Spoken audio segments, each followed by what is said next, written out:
कल पार्लियामेंट में मोदी जी के स्पीच के बाद देश में एक डर का माहौल बना हुआ है कि लॉकडाउन लगेगा या फिर गैस की शॉर्टेज होने वाली है। मुझे जहां तक लगता है कि लॉकडाउन तो नहीं लगेगा। जिस तरह का मिडल ईस्ट वॉर जा रहा है, जिस लेवल पे जा चुका है, एक क्राइसिस जैसा सिचुएशन आ सकता है। एलपीजी की शॉर्टेज हो सकती है, सीएनजी की शॉर्टेज हो सकती है। आने वाले टाइम में महंगाई भी बढ़ सकती है।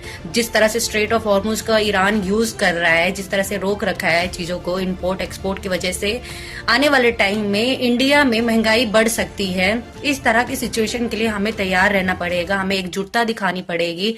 हम आने वाले टाइम में पैनिक क्रिएट ना करे, पैनिक में आकर होर्डिंग्स ना करे। जिस तरह से ईरान रिटेलिएट कर रहा है यूएस के अगेंस्ट, इसराइल के अगेंस्ट, उसे देखकर लग रहा है कि ये वॉर अभी रुकने वालों में से नहीं है और इस वॉर के वजह से एक क्राइसिस जैसा सिचुएशन क्रिएट तो होगा ही, और ये सिर्फ भारत में ही नहीं होगा, हर देश में होगा। इसके लिए हमें तैयार रहना चाहिए, पैनिक में नहीं आना चाहिए।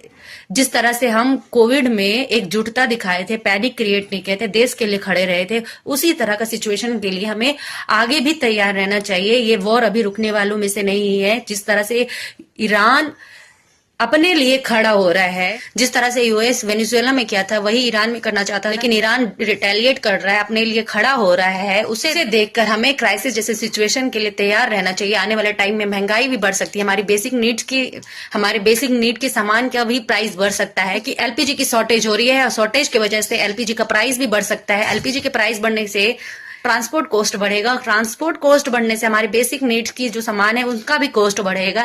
इन सब चीजों के लिए हमें तैयार रहना चाहिए।